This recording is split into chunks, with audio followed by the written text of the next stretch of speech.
Now, let's talk about different types of freelance writing. So there are very many types. And of course, if you look at these ones, the types, there's journalism, copywriting, technical writing, and content writing. They're more of the same, come down to writing niches. Yeah. So let me just talk about this. And then, of course, now we'll discuss what this is in a minute. Now, there are very many types of writing. There's number one, journalism. So these are guys who write for newspapers, magazines, and online publications. Then we have copywriting. So copywriting is writing marketing materials and of course advertising materials such as web copy, product description, and sales pages. So a sales page is something like this.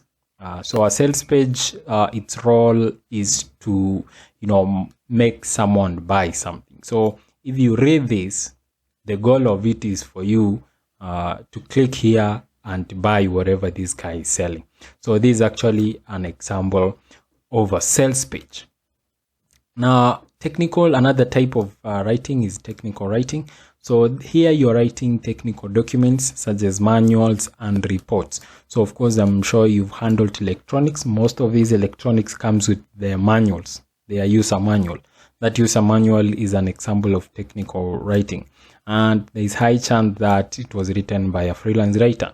Then, of course, we have content writing. So this one involves writing content for blog posts, social media posts, and other forms of digital content.